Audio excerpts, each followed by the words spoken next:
Ih, dengar babi aja udah nggak mau. Padahal aku ditanya setelah masuk Islam, Lik, babi enak nggak? Enak. Setelah masuk Islam, enak. Terus kamu makan? Enggak. Aku nggak mau makan kan bukan berarti aku benci. Baik-baik aja aku mau babi, nggak ada masalah. Tetap rasanya enak, tetap baunya enak bagiku, tetap aku pengen makan babi, cuma nggak boleh itu aja, selesai. Anjing juga sama. Kadang-kadang orang gagal membedakan antara najis dengan tadi dibenci, padahal anjing nggak dibenci. Maka kadang-kadang ketika di Turki itu mazhabnya berbeda by the way.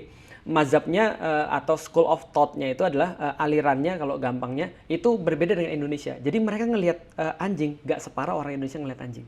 Nah, jadi kalau kita mau lihat ada pandangan yang berbeda, ya karena mungkin tadi ya, guru-guru mungkin karena gampangnya ya. Ini ada satu yang menarik, tapi panjang. Indonesia itu atau ekspresi Islam itu sangat tergantung pada tingkat edukasi.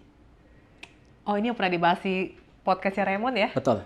Ya, Ekspresi Islam seseorang, kadang-kadang guru-guru itu ketika menjelasin terlalu panjang, dia bilang, udah najis itu nggak boleh, udah jijik berarti, udah jangan dekat. Malas jelasin dia. Betul. Karena mungkin orang yang dijelasin mungkin nggak nyampe pada saat itu. Lama-lama yang diwariskan adalah bencinya. Sama kayak ngelihat orang yang bukan muslim.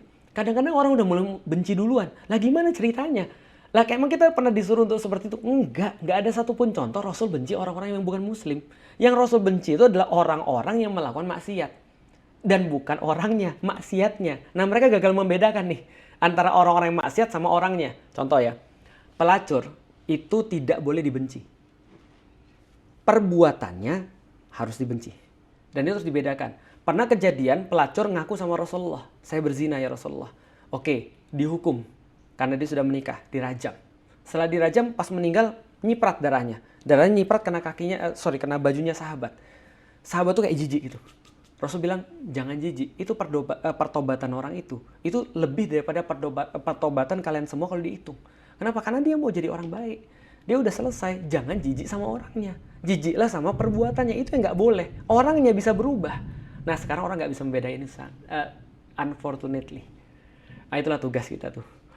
Jadi, tidak bisa dibenarkan juga kah? Apakah kalau misalnya itu kan ajaran zaman dulu. Ya. Kesannya ada agama tuh yang bisa dimodifikasi. Oke, dimodernisasi. Dimodernisasi, iya. Nah, bisa dimodernisasi tapi bukan di bidang esensinya. Contoh, jilbab. Jilbab itu atau kerudung lah. Kerudung zaman dulu itu bahannya seperti itu. Nah, bahan sekarang carilah yang lebih bagus.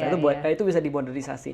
Tapi tidak dimodernisasi dengan cara misalnya tidak pakai hijab. Karena itu aturannya memang sudah aturan dan tidak terkait dengan tempat, culture, ataupun waktu. Yang seperti aku bilang. Tapi ada memang yang terkait dengan culture, tempat, dan waktu. Contoh, sorban. Gamis untuk laki-laki. Nah, itu tergantung culture, tempat, dan waktu. Tapi kalau kerudung modelnya boleh diganti-ganti, asal esensinya tetap.